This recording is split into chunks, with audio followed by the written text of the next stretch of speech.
Mummy பேரு Rachel. புருஷனையும் பையனையும் divorce பண்ணிட்டு 4வது தெருவுல 8வது வீட்டுல தனியா இருக்க ஒரு துணிக்கடையை வச்சு நடத்துறா. அங்க வேலை செய்யற வேலைக்காரி சம்பளம் கேக்குறா. ஆனா இவளுக்கு கடைக்கு வாடகை கொடுக்கவே இவகிட்ட காசு இல்ல.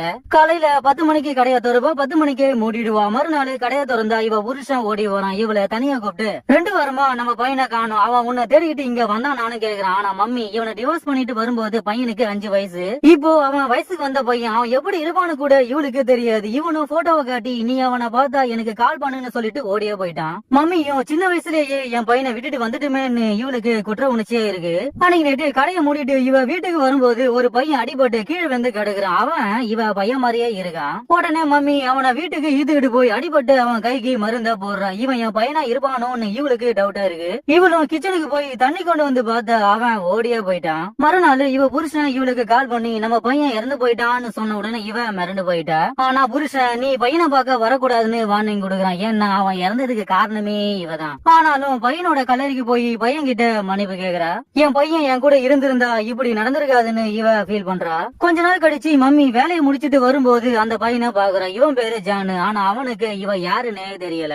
ஆனா அவன் வாய வச்சுக்கிட்டு சும்மா இல்லாம நீ என்ன லவ் பண்றியா ஃபாலோ பண்றியான்னு கேக்குறான். மிரண்டு போன மம்மிய உன் கைக்கு நான் தான் மருந்து போட்டேன்னு சொன்ன உடனே அப்போதான் இவனுக்கே தெரியுது. ஆனா இவன் அவளுக்கு நன்றி கூட சொல்லாம கிளம்புறான். இவளும் அவனை போக விடாம நீ எங்க தங்கிருக்கன்னு கேக்குறான். அவனுக்கு வீடு இல்லாம ரோட்ல தான் தங்கி இருக்கான். இவளும் புரிஞ்சுக்கிட்டு என் அபார்ட்மெண்ட்ல ஒரு ரூம் ஒண்ணு இருக்கு, நீ வாடகை கூட கொடுக்க வேண்டாம்னு சொன்ன உடனே இவனும் போறான். இவளும் அவனுக்கு ரூமா காட்டுறா. இவன் இவளோட பையன் மாதிரியே இருப்பதால் தான் பையனுக்கு செய்வதா நினைச்சு இவனுக்கு பண்ணுறான். ஆனா ஜானு ஒரு பொறுக்கி, அது அவளுக்கு தெரியாது.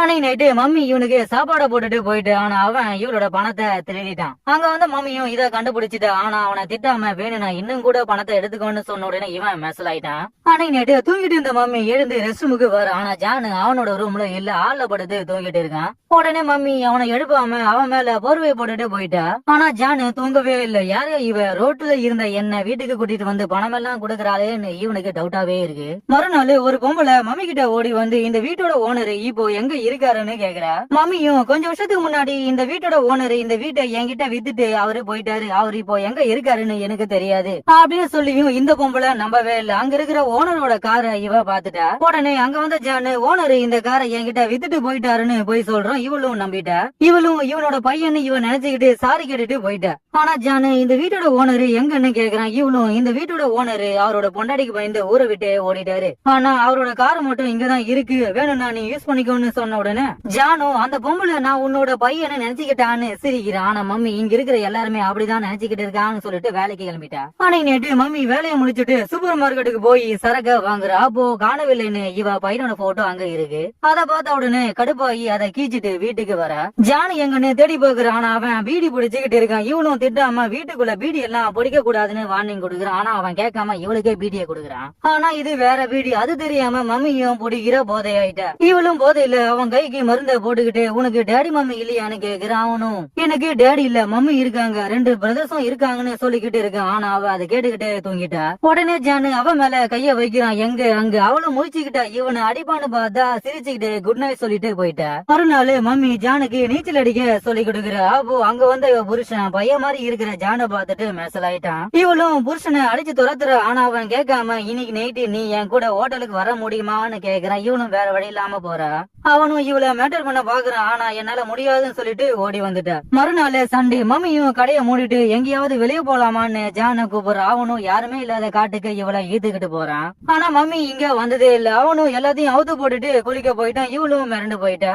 அவனும் கூப்பிடுறான். இவளும் சட்டையே இல்லாம ஓடுறா. இவங்களும் குளிச்சு முடிச்சுட்டு சட்டைய மாத்திக்கிட்டு இருக்காங்க. ஆனா ஜானு இவ என்ன லவ் பண்றான்னு அவ மேல கைய வைக்கிறான். அவளும் ஏன்னு கேட்கல. இவ என்ன பையன் மாதிரி நினைக்கிறான்னு இவனும் புரிஞ்சுக்கிட்டு கைய எடுத்துட்டான். இவளும் மிரண்டு போயிட்டா. ஜானும் இவளை ஈத்துக்கிட்டு வீட்டுக்கு வரான். அப்போ காரை விட்டு இறங்கி நீ வீட்டுக்கு போன்னு இவளை அனுப்புறான். இவன் பொறுக்கி பசங்க கூட சேர்ந்துக்கிட்டு பொறுக்கு போயிட்டான். இத பார்த்த மம்மியும் இவனை நல்ல பையனா மாத்தியே ஆகணும்னு இவ நினைக்கிறா. மறுநாள் மம்மி கடையை திறந்தா முதல் கஸ்டமரா இவளோட புருஷன் வந்து நிக்கிறான். துணி கடைக்காரர்கிட்டயே துணியை வைக்கிறான்.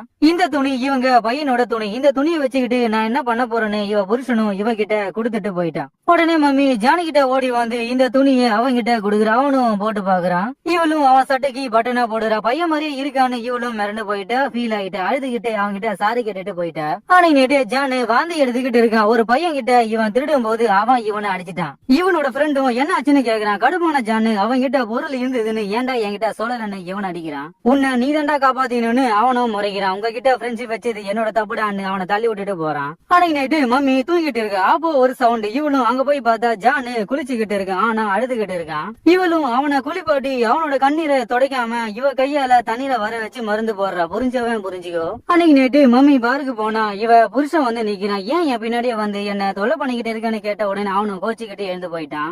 அப்போ அங்க வந்த ஜானு அந்த ஆளு யாருன்னு கேக்குறான். இவனும் அவன் என்னோட புருஷன், ஆனா டிவோர்ஸ் பண்ணிட்டேன்னு சொல்லிட்டு கிளம்பிட்டா. ஆனா மம்மியோட புருஷன் போகாம ஜான மடக்கி உனக்கும் என் பொண்டாட்டிக்கும் என்னடா தொடர்புன்னு கேக்குறான். ஆனா ஜானு இவன் மூஞ்சிலேயே அப்பிட்டு போயிட்டான். இத பார்த்த மம்மி அங்க ஓடி வந்து புருஷனை காப்பாத்துறா. உன்னால தாண்டி அவன் என்ன அடிச்சான்னு இவனும் இவளை தள்ளி விட்டுட்டு போயிட்டான். அன்னைக்கு நேற்று மம்மி தூங்கிட்டு இருக்கும்போது ஒரு பொண்ணோட அலறல் சவுண்ட் கேக்குது. இவனும் ஜானோட ரூமுக்கு ஓடி போய் பார்த்தா அவன் ஒரு பொண்ணை மேட்டர் பண்ணிக்கிட்டு இருக்கான். இவளும் மிரண்டு போயிட்டான். ஆனா அவன் இவளை பாத்துக்கிட்டே பண்ணிக்கிட்டு இருக்கான். இவளும் ஓடிட்டா. மறுநாள் இவ பையனை நினைச்சு அழுதுகிட்டே குளிச்சுக்கிட்டு இருக்க. இத பார்த்தா ஜானு அவளோட கண்ணீரை துடைக்காம அவ கூட ஜாயின் பண்ணி குளிக்கிறான். அவ போட்ட மருந்து அவளுக்கே போடுறான். புரிஞ்சவன் புரிஞ்சுக்கோ. மறுநாள் மம்மி வீட்டுல இல்லாத நேரத்துல பணத்தை திருடிக்கிட்டு இருக்கான். அப்போ இவ பையனோட போட்டோ பாத்துட்டு இவன் மிரண்டு போயிட்டான். உடனே ஜானு இவனோட நண்பனை மீட் பண்ணி அவன்கிட்ட மன்னிப்பு கேக்குறான். அவனும் உன் கூட இருக்கிற லேடிய நீ மேட்டர் பண்ணியா இல்லையான்னு கேக்குறான். இவனும் சிரிக்கிறான். அன்னைக்கு நேற்று மம்மியோட புருஷன் ஜானை மீட் பண்ணி அவன்கிட்ட மன்னிப்பு கேக்குறான். ஆனா ஜானு போதையில உன் பொண்டாட்டிய நான் தாண்டா வச்சுக்கிட்டு இருக்கேன். டெய்லி உன் பொண்டாட்டிய நான் மேட்டர் பண்ணிக்கிட்டு இருக்கேன். உன்னால என்ன என்னடா பண்ண முடியும்னு கத்திக்கிட்டே போறான். ஆனா மம்மியோட புருஷன் கடுப்பாகி இவனை போட்டு அடி அடின்னு அடிக்கிறான். என் பொண்டாட்டி மேல நானே கை வச்சது இல்ல, நீ கை வைக்கிறியான்னு அவன் கைய உடைக்கிறான். அன்னைக்கு நேற்று யாரோ கதவை உடைக்கிறாங்க. குளிச்சுட்டு இருந்த மம்மி ஓடி வர. ஆனா அங்க வந்தது ஜான் இல்ல, ஜானோட ஃப்ரெண்டு. அவன் போதையில ஜானு உன்னை மேட்டர் பண்ண மாதிரி நானும் உன்னை மேட்டர் பண்ணியே ஆகணும்னு அவன் மேல கை வைக்கிறான். இவனும் பயந்து போய் அங்கேயே போயிட்டா. இவனும் மிரண்டு போய் நீ கேவலமான பொம்பளடின்னு அப்படின்னு சொல்லிட்டு ஓடியே போயிட்டான். மறுபடியும் யாரோ கதவை தட்டுறாங்க. இவனும் பயந்து போய் கதவை திறந்தா இவளோட புருஷன். ஆனா அவன் உன்னாலதான் என் பையன் இறந்து போனான். ஆனா நீ பையன் மாதிரி இருக்கிற பையனை வீட்டுல வச்சுக்கிட்டு அவன் கூட மேட்டரா பண்ணிக்கிட்டு இருக்க. நீ மட்டும் என்னை விட்டுட்டு போகாம இருந்தா நம்ம பையன் நம்ம கூட இருந்திருப்பான். இத்தனை வருஷத்துல ஒரு தடையாவது நீ என் பையனை வந்து பாத்திருப்பியா? மம்மியும் இவனை சமாதானப்படுத்தி இவங்கிட்ட மன்னிப்பு கேக்குறா. ஆனா அவன் ரோட்ல போன அனாதை பையனை நீ வீட்டுல வச்சுக்கிட்டு அவனா லவ் பண்ணிக்கிட்டு இருக்க. உனக்கு வெக்கமா இல்ல? யார கேட்டு என் பையனோட துணியை நீ அவன்கிட்ட கொடுத்த, அதனால தாண்டி அவனை போட்டு அடிச்சேன்னு இவன் கத்திக்கிட்டு இருக்கான். மிரண்டு போன மம்மியும் ஜான் எங்கன்னு கேக்குற. இவனும் இனிமே அவன் வீட்டுக்கே வரமாட்டான், அப்படியே வந்தாலும் நான் அவனை விட மாட்டேன்னு வார்னிங் கொடுத்துட்டு போறான். மம்மியும் ஜானுக்காக வெயிட் பண்ணிக்கிட்டு இருக்கு. அவனும் அடிபட்டு வீட்டுக்கு வர. இவளும் அவனுக்கு மருந்த போடுறா. ஆனா காயம் பெருசா இருக்கு. உடனே ஹாஸ்பிட்டலுக்கு இவனை ஈதுகிட்டு போறா. இவளும் என் புருஷன் உன்னை அடிச்சிருக்க கூடாதுன்னு மன்னிப்பு கேக்குற. ஆனா ஜானு அத மதிக்கவே இல்ல. மம்மியும் இவனை உள்ள அனுப்பிட்டு வெளியே வரும்போது காணவில்லைன்னு இவ பையனோட போட்டோவை பாக்குறா. அப்போ ஜானை தேடிக்கிட்டு அவனோட ஒரிஜினல் மம்மி அங்க வந்துட்டா. இவளும் புரிஞ்சுக்கிட்டு பையனோட போட்டோவை கிழிச்சிட்டு என் பையனை நான் தனியா விட்டா மாதிரி அவங்க பையனை தனியா விடக்கூடாதுன்னு அவங்க கிட்டே விட்டுட்டு இவ கிளம்பிட்டா.